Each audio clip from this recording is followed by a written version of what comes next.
J'arrive. On arrive, bienvenue au lac de Véron, en Ardèche. Premier poisson de la journée. On est avec Émile Jacquet, qui est membre de l'équipe de France de pêche à la mouche junior. Et voilà, on arrive, premier poisson, c'est super. Je vais te le mettre à l'épuisette. Ouais, je veux bien. L'épuisette, je l'ai ramassé, je me suis permis. Ouais. Oh, elle est belle. Bien joué. Hop là. Super, bah bonjour. Bah écoute. Merci de nous accueillir ici. Bon bah c'est chouette. On est au lac de Véron, donc en Ardèche d'ailleurs. Regardez bien cette vidéo parce qu'on va vous dire comment faire pour gagner un séjour sur ce lac de Véron et pouvoir profiter de ce réservoir et de ces jolies truites qui peuplent ces eaux. Un peu moins de 3 hectares pour ce plan d'eau et des beaux poissons combatifs. Est-ce que tu peux nous le présenter? Elle fait combien celle-là? Bon, on est sur une belle fario qui doit pas être loin des 40. Ah ouais. Voilà. Joli, poisson en pleine forme. Devant les roseaux, elle était postée. Bon bah ça promet pour la journée. Bon, le temps est en train de se couvrir. Donc on va rapidement voir Manu Vial qui va nous expliquer un petit peu voilà, le pourquoi du comment, où est-ce qu'on est, comment ça se passe la pêche ici. Et puis on reviendra avec Émile pour qu'il nous fasse une petite leçon de pêche et prendre quelques poissons avec lui, on l'espère. Regardez en commentaire, on vous dit comment gagner un séjour ici au lac de Véron. Je pense que ça va vous plaire.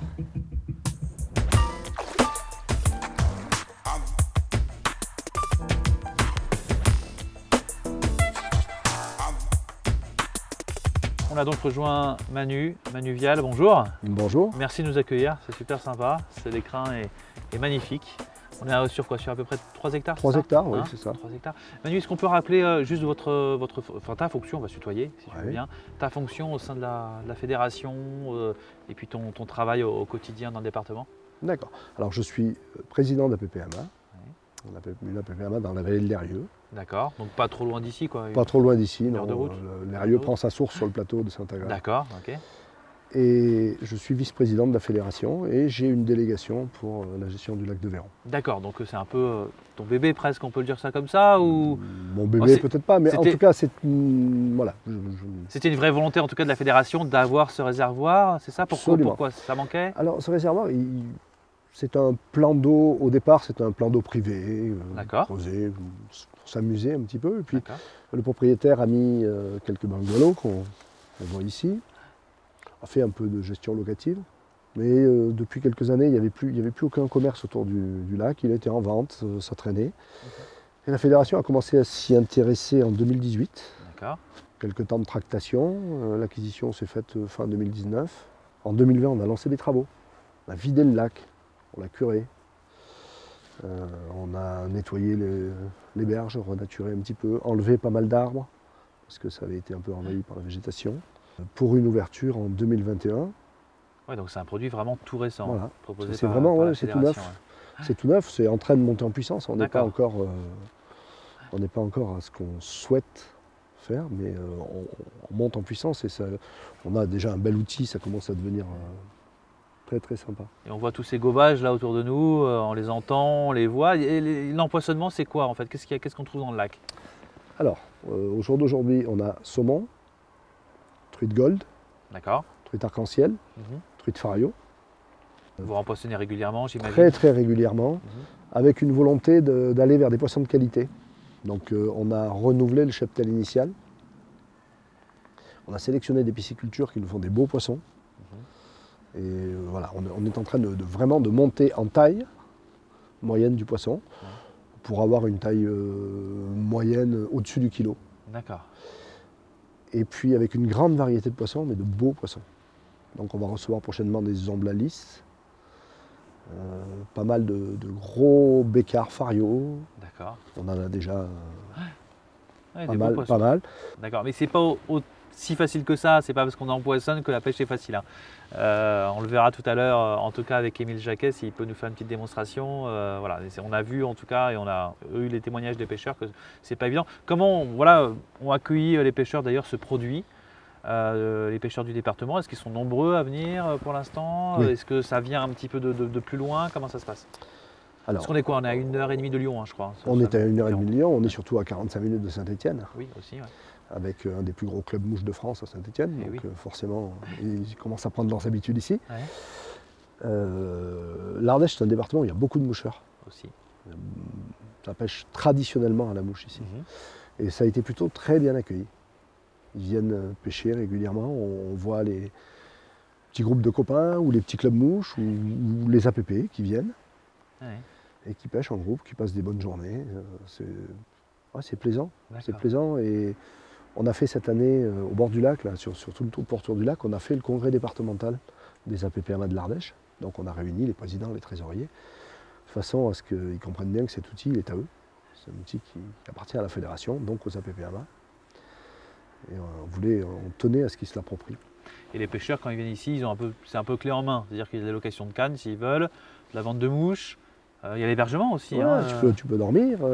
Il y a combien de chalets du coup là? Il y a 4 chalets, 2 chambres par chalet, donc jusqu'à 4 personnes. Chalet tout équipé, bien isolé. Oui, avec le frigo, avec le frigo, la salle de bain, la petite cuisine. Un gros brasero qu'on peut utiliser, qu'on utilisera tout à l'heure. Et puis les formules aussi sont sympas parce que quand tu loues un chalet, tu as le coup du soir en privatif. Ah oui. Puisqu'on ne fait pas le coup du soir pour les gens de l'extérieur. D'accord. Ce qui fait que les gens qui sont hébergés ici ont le lac pour eux le soir. C'est quoi la réglementation d'ailleurs? Ça ouvre de quelle heure à quelle heure? Comment ça se passe? Ça ouvre de 8h à 18h. D'accord, ok. Voilà. Après sur réservation, on arrange un peu les gars en fonction d'où ils viennent et puis de leur volonté de pêcher. D'accord. L'été notamment, on peut allonger un petit peu le temps de pêche. Okay. En revanche, les coups du soir, ça reste privatisé pour les gens qui ont loué les chalets. D'accord. Et au niveau réglementation, donc on ne l'a pas dit, mais c'est du no-kill bien sûr? C'est du no-kill, c'est exclusivement à la mouche, donc pas d'ardillon. Ok. On remet les poissons dans des bonnes conditions, à l'eau, bien sûr. Épuisettes, en plus vous en avez, je crois, à disposition. On a à disposition des épuisettes, on a un petit stock de mouches qui fonctionnent bien, puisqu'on connaît bien le lac et les poissons de ce lac. Donc on vend quelques mouches, quelques petits matériels de dépannage. Voilà, on peut louer des cannes, on prête des épuisettes. Et c'est un produit qui monte en puissance parce qu'il y a des projets autour de ce lac de Véron. On a des très très beaux projets autour de ce lac de Véron. Pour la première fois en 2023, juillet-août va être réservé aux jeunes pêcheurs, aux enfants. Donc ça va être un atelier pêche et nature, un APN, permanent, durant 2 mois. Okay, super. Encadrement, hébergement sur place, encadrement par des guides de pêche. D'accord.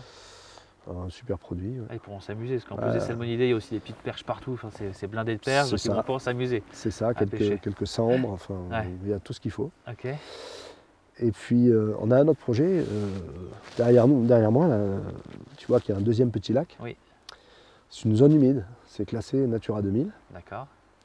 Et autour de cette zone humide, on a un projet d'une zone pédagogique pour pouvoir recevoir tout public, mais on cible bien évidemment le jeune public, pour montrer un petit peu, pour sensibiliser les enfants à la fragilité de ces milieux et leur montrer la vie qu'il y a dans ces milieux.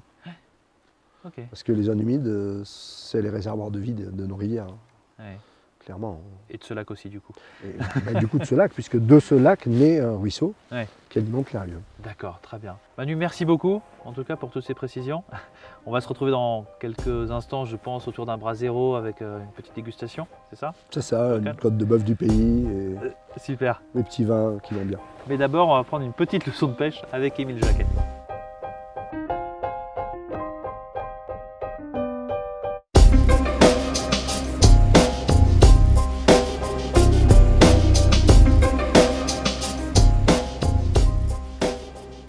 Ça va être tendu.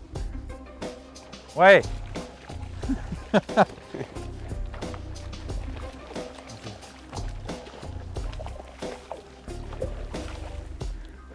Encore une belle fario.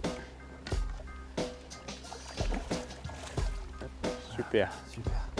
Il y a des poissons qui sont plus actifs que d'autres Bah là les farios par rapport au saumon, par rapport ouais, le matin comme ça, sur les bordures, on a les farios qui sont bien réveillés, mais sinon les arcs elles sont actives un peu tout le temps, puis les farios et les saumons plutôt quand il fait bien frais, le matin ou le soir plutôt. Est-ce que tu peux te présenter un petit peu? Émile Jacquet, qui es-tu? T'es du coin d'ailleurs ou pas trop? Alors oui, je suis né dans la région parisienne, et depuis une dizaine d'années, là je vis en Ardèche, dans la vallée de Lausanne. D'accord. Donc pas loin d'ici quoi? Ouais, c'est ça, une petite heure. Ouais. J'ai 19 ans, passionné de pêche, toute technique, leurre, comme la mouche. Je touche un peu à toute technique, quoi. Tout me plaît, donc c'est de la pêche et que je suis au bord de l'eau, ça me va. Ok, passionné par ce lac de Véron? Il est pas mal. On n'a pas une pêche qui est très simple, donc ça permet de bien s'entraîner. On a une bonne population de poissons, avec des poissons de très belle taille, très combatifs. Pour s'entraîner, c'est nickel.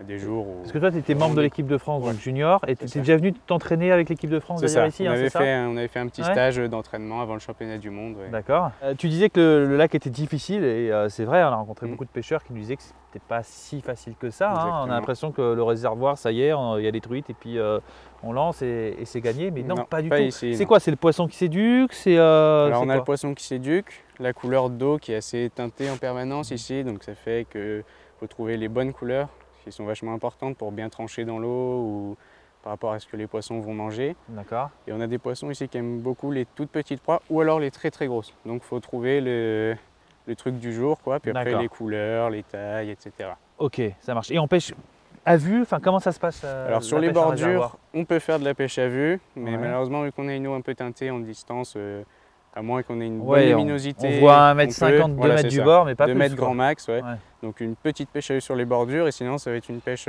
en sèche ou au kiro, là dans les vagues, on a souvent du vent vu qu'on est sur les plateaux. Donc pêche au kiro ou alors de la vraie pêche réservoir sur des cannes plus puissantes, soit de 7-8, avec des soies plongeantes, des streamers, des bobies, le vrai matos réservoir. Alors on va parler matériel dans quelques instants, mais c'est un lac que tu connais très bien. Quel est ton meilleur souvenir ici, si tu en as un? Une pêche miraculeuse ou un gros poisson, un beau poisson? Ouais, des beaux poissons de 65 là, sur des coups du soir au printemps en sèche, sur des toutes petites sèches, hameçon de 18, des poissons un peu plus de 60, des belles actions. D'accord, il paraît que des fois ça mouche de partout ici en fait. C'est ça. Là on n'est pas très verni pour le moment, mais bon ça va peut-être venir un petit peu ce soir. La météo est hyper changeante, c'est hyper compliqué d'ailleurs. Ça, on a oublié de le préciser, mais toutes les heures, des fois des nuages, pas de nuages, un rayon de soleil, peut-être que dans une heure il va neiger, j'en sais rien. C'est ça, c'est possible. C'est assez incroyable.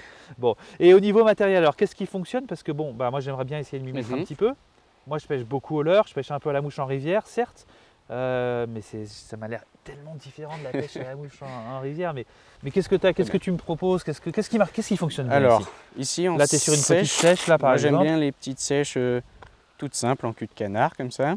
Et sinon toutes les couleurs blanchâtres. Gros poissons on est sur du hameçon de 16-18. C'est des poissons que moi, c'est des leurres, des mouches que j'utilise pour des rivières, pour des poissons qui font pas plus de 30 cm. Ouais, c'est sûr. Donc là, ils font le double et impressionnant. Ok. Donc des jours, ça va être les toutes petites très fines, d'autres carrément la très grosse comme ça, bien volumineuse, hameçon de 12, donc vraiment une grosse mouche, quoi. D'accord. Ok. On peut pêcher avec son matériel de rivière d'ailleurs avec la canne. C'est ça, là moi c'est ce que j'ai ma canne en 9 pieds soit de 4-5, la même que j'utilise en rivière. D'accord. Ok. Bon ça c'est super. Ok. Et pour après les mouches, pour les sèches, pour les nymphes. Moi, pour streamer, toutes les mouches différentes, nymphes, kiro, sèches, etc. Ce que j'aime beaucoup ici, c'est la couleur blanche. Un blanc perle, ça marche très bien. Okay. Le blanc et sinon après le noir, le chartreux, le orange, le jaune, toutes les couleurs classiques de pêche en réservoir.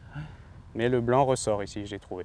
On a les petits streamers classiques, juste un peu de marabout, du dubbing, une toute petite bite tungstène. Je prends un hameçon de 14, ceux-là c'est ceux que j'utilise à peu près tout le temps ici. Après on va avoir les petits kiro Shipman Buzzer, blanc un peu dans le même style, un blanc avec 2-3 fibres brillantes, histoire de faire un petit peu tape à l'œil. Et après, sinon, c'est sur du tout petit cul de canard ou des toutes petites nymphes comme ça, des petits kiros, des grosses noyées. Il faut trouver le truc du jour.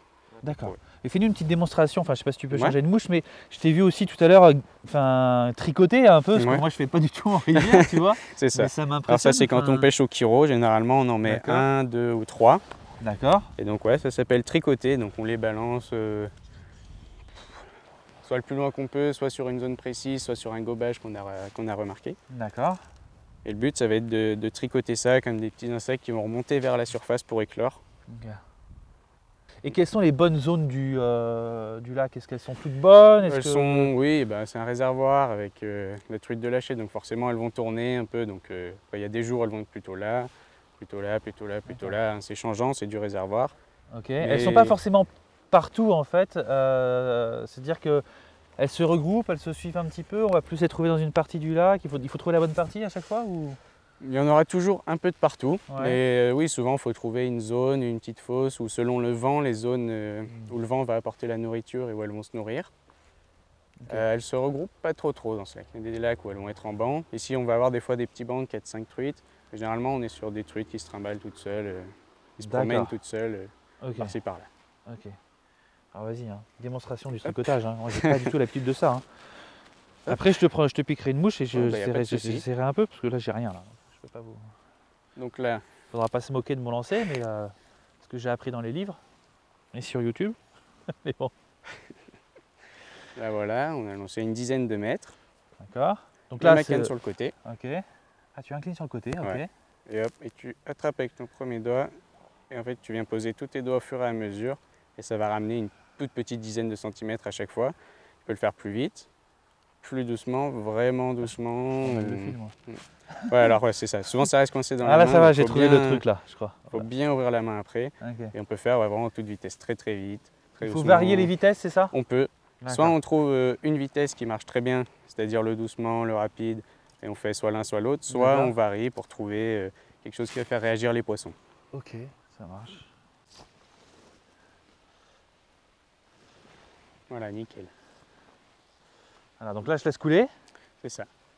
Et après, donc je tricote. Tu m'as dit, pourquoi on penche légèrement la canne? Alors moi je préfère, je ne suis pas du tout obligé. Okay. C'est juste pour, c'est une préférence pour tricoter, d'être comme ça moi, mais c'est selon chacun ce qu'on préfère. Il faut essayer et voir ce qu'on préfère. Okay. Et par contre, si je touche un poisson, je ferre, enfin c'est plus difficile de ferrer. Alors il faut ferrer, vu que c'est des techniques un peu fines, moi ce que je te conseille aussi c'est de mettre la canne plus bas. Ok. Et hop, comme ça, et de bien surveiller la soie entre ton sillon et ta canne. Souvent, tu vas voir la touche sur cette zone-là. Tu vois, ta soie qui va se décaler de 10 cm, ou alors la pointe entre bas de ligne et bout de la soie. Ok. Tu vas voir et je tire sur la soie, du coup, pour serrer, ça, tu fais une petite tirée et tu te décales un peu, mais pas besoin de ferrer très fort ou quoi. D'accord, ok. Ah, parce qu'après, il faut mener le combat. Hein. Je veux dire, c'est sans ardillon, c'est pas évident. Il faut ligne. Okay. Et oui, par contre, je t'ai vu aussi faire quand tu remontes après. Tu remontes doucement, non? On sait jamais, je fais attention, s'il y en a une qui a suivi, je remonte doucement comme ça, là, pour bien imiter un insecte qui monte jusqu'à la surface. D'accord. Souvent, on en a qui suivent et qui prennent à ce moment-là, donc il faut faire bien attention. D'accord, ok. On a une grosse qui va passer devant toi. Elle vient de passer 7 mètres du bord à peu près. Une vraie très grosse. Ouais. Elle est passée devant moi, mais... Alors là, il y a une belle truite qui est sautée. Je n'ai pas vu dans quel sens elle allait, mais je pense pas qu'elle vienne vers nous. Ah si, celle-ci. Celle-ci, je pense qu'elle va continuer sur nous.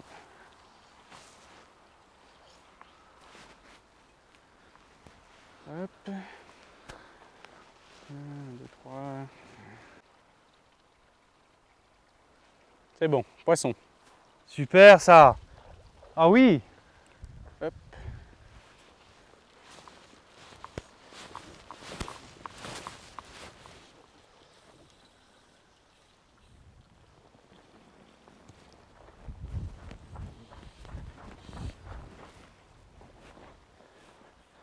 Oh la vache. Ouais, c'est un beau poisson. Ah ouais, ça se bat bien.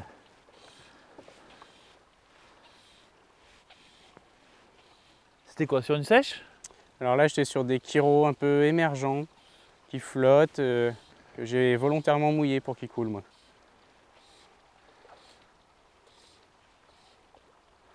On sait jamais trop ce que c'est au début. Hein. Ah oui. La touche est très fine au début. Qu'est-ce que c'est, une fario? C'est une arc, ça, non? Ouais, c'est une belle arc-en-ciel. Ah ouais. Pris, tu vois, dans la limite, va glisse. D'accord, ok.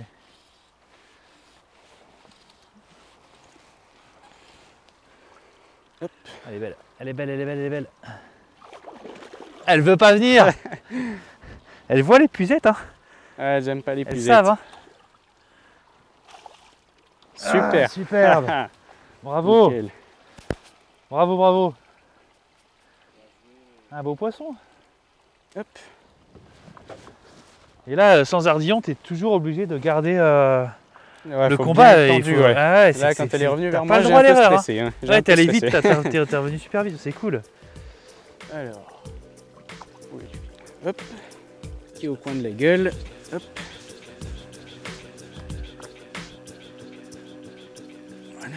Voilà, voilà, super. Nickel. Photo.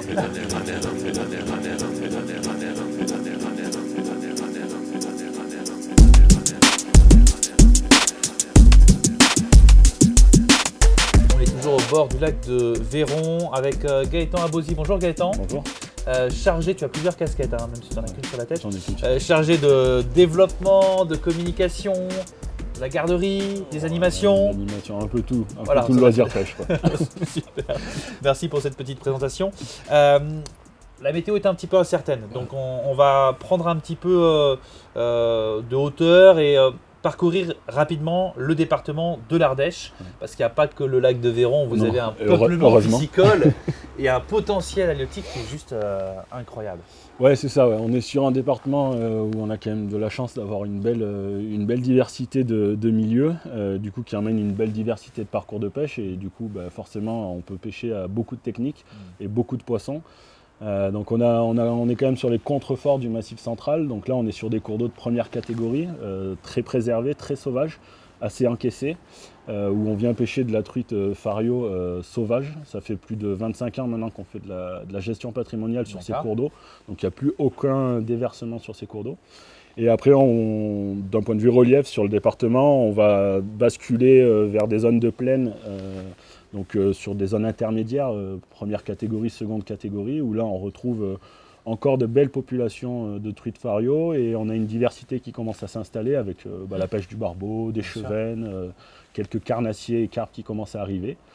Et puis on finit sur la vallée du Rhône, où là on a une offre pêche vraiment carnassier, cyprinidé qui est importante, donc avec toutes les contre-canaux, les lacs, et puis toutes les gravières qu'il y a, et bien entendu le fleuve Rhône qui parcourt l'Ardèche sur 150 km, où là on a une très grosse potentialité sur tout ce qui est carnassier, black bass, brochet, silure et la carpe. On n'a pas le temps d'un week-end pour tout explorer, hein. Ça on est d'accord, mais ce qui est bien c'est qu'on peut pêcher toute l'année.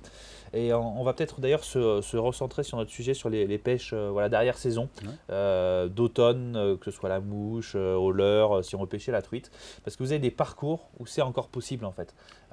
Après la fermeture, mi-septembre, en octobre, novembre, décembre, janvier, on peut encore pêcher la truite sur quelques parcours. Est-ce qu'on peut parcourir peut-être du nord au sud le département de l'Ardèche? On va commencer par... Donc on va commencer par le nord du département avec la rivière Cans. D'accord. Donc là qui est en seconde catégorie et qui possède encore une belle population de truites fario sur ces zones-là.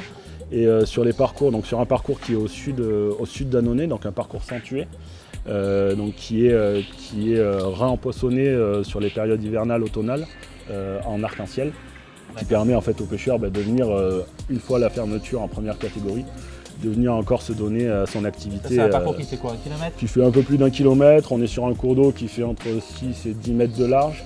Un cours d'eau qui est encore un petit peu encaissé avec un enchaînement de radiers faciès et plat courant. Donc c'est assez sympa, c'est même très sympa à pêcher, que ce soit au leurre, à la mouche. Voilà, c'est vraiment un parcours très sympa. Un peu d'arcs qui sont mis, c'est ça? C'est ça, exactement. De belles farios qu'on relâche. Qu'on relâche exactement pendant la période de fermeture, donc le prélèvement qui est interdit.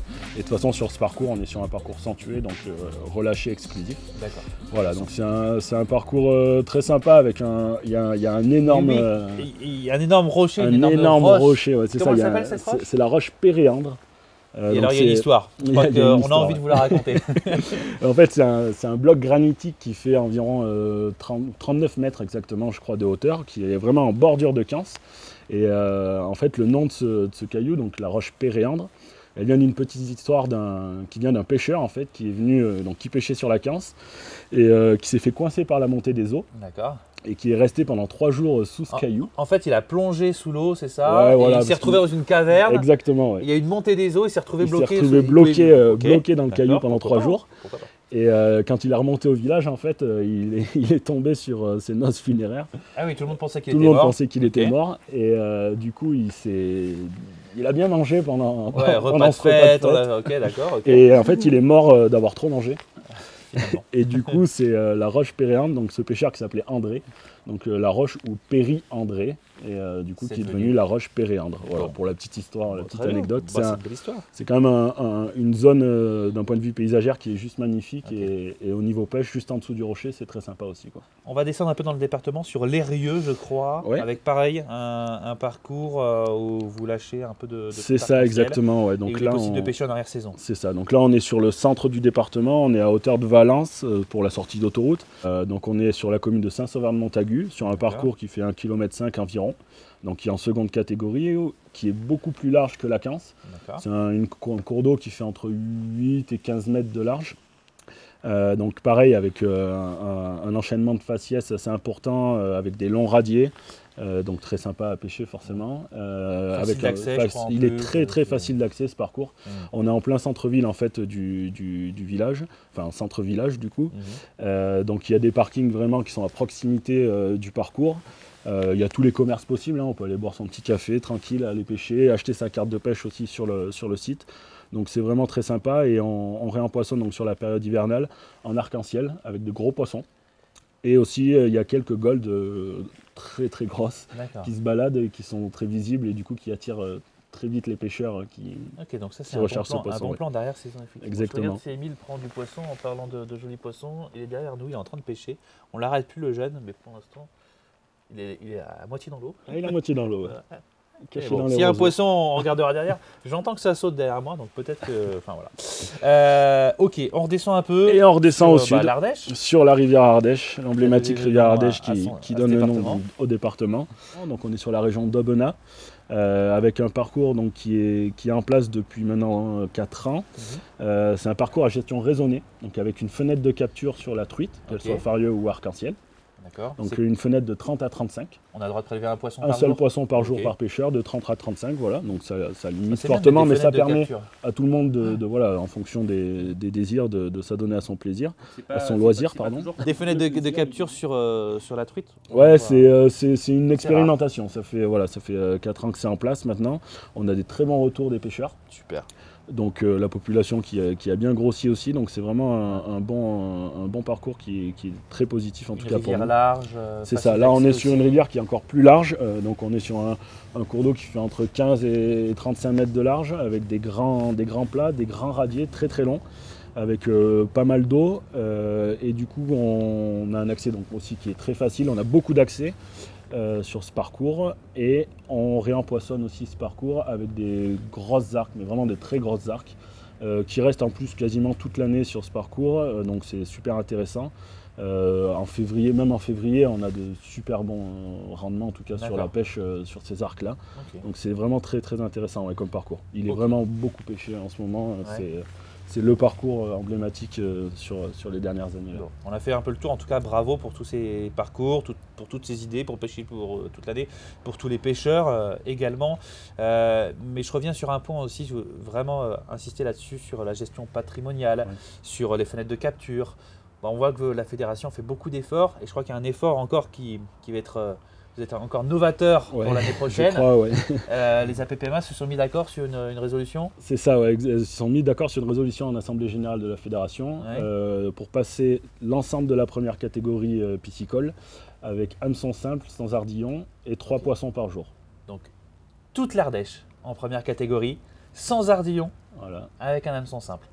Ça c'est super, c'est du jamais vu en France encore une fois. Je pense que d'autres fédérations vont vous suivre. Oui, ça va suivre, c'est sûr, mais là on a, je pense, ça a été avant-gardiste sur ce coup-là. Et ça saute derrière. Et ça va vite porter ses fruits en tout cas sur les populations piscicoles. Merci beaucoup. Mais de rien. Et bon courage pour la suite. Il y a beaucoup de choses à découvrir et notamment en arrière-saison. Donc voilà, si vous voulez prolonger votre saison de truite, il faut venir en Ardèche.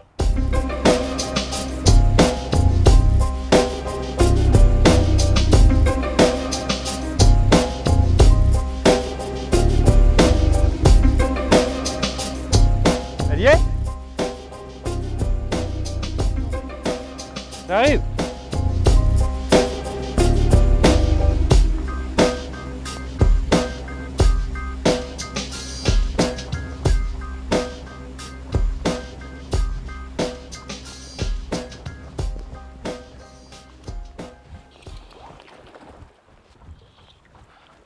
Hop. Il est dedans. Super. Voilà. Moi je fais comme Julien Massien, le mec dans JPCV. Je ramasse des champignons.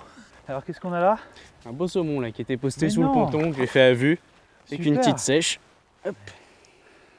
Ah, la pêche du soir, tu la vois ou pas? Voilà. Regarde, chacun ses spécialités. Belle couleur, magnifique.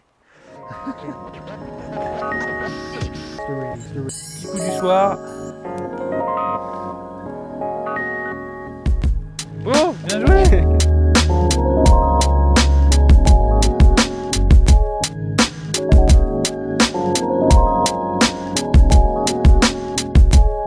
Allez, l'heure de dire au revoir. Malheureusement, Gaëtan ne peut pas être des nôtres, hein. Il a dû être appelé dans le... Et oui, opération garderie dans le département. Voilà. On le comprend, pas de souci, il y en aura plus pour nous. Qu'est-ce que tu nous as préparé? Eh ben, je vais vous faire goûter un vin du domaine Arsac qui a été édité spécialement pour la fédération. Chouette. Avec des dessins originaux de Charles Guédy. D'accord. Donc il existe un chardonnay en blanc et un merlot en rouge. Un vin bio. Ce sont des vins bio. Ok, super. Et voilà, je trouve rouge, blanc, qu'est-ce que... Bah oui, bah, peut-être, j'ai vu qu'il y avait quelque chose sur le feu. Ouais, qu'est-ce qui s'accompagne le mieux avec une côte de bœuf? Une petite côte de fin gras du Mézin. Bon bah très bien, hop, on va ouvrir le rouge. Les carottes, c'est pourquoi? C'est une question. C'est pour décorer. D'accord, c'est pour la couleur. C'est pour décorer, c'est joli. Bonne conscience, on est d'accord. Ça fait couleur d'automne. Bon, en tout cas, on est ravis effectivement d'avoir découvert ce lieu enchanteur, avec beaucoup de poissons, avec une offre qui va encore grandir. C'est super chouette. Ce qu'on a oublié de dire, c'est qu'il y a un site internet qui a été mis en ligne il n'y a pas longtemps, il est tout neuf. Ouais. Il y a une webcam aussi, c'est ça hein, Alors, sur le site internet, il y a une webcam qui permet de savoir s'il y a des pêcheurs, puis qui permet de savoir surtout quel tarif est, parce qu'il ne faut pas oublier qu'on est à plus de 1000 mètres d'altitude. Et oui, et oui. Et on peut des fois avoir des surprises. Alors c'est super agréable, mais... Ouais. Ça, il fait froid assez rapidement. Ça peut piquer quelquefois. Et donc, ben ouais, ça permet de voir le lac en direct. Ouais. Et puis sur le site internet, il y a toute une centrale de réservation. Donc on peut réserver son chalet, on peut réserver la pêche, on peut payer en ligne. Très bien. Bon, écoutez, et voilà, ça en est attendu. Ce qu'on va faire, c'est qu'on va vous mettre évidemment le lien en commentaire. Et puis je vous rappelle qu'il y a un séjour, merci, à gagner grâce à la pêche des poissons, grâce à la Fédération de pêche de l'Ardèche, grâce au lac de Véron. Donc voilà, vous avez toutes les modalités du concours en commentaire et vous pouvez évidemment participer. Merci beaucoup. Ça sent bon. À votre santé. À votre santé. Au lac de Véron, merci. Merci, nous rendre visite. C'est une super rencontre en tout cas.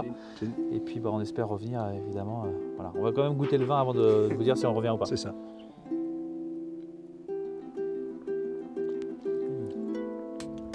Il est bon. Là, on peut revenir. Ouais, il est très bon. On va même se faire un petit coup du soir. Pas trop boire pour se faire un petit coup du soir.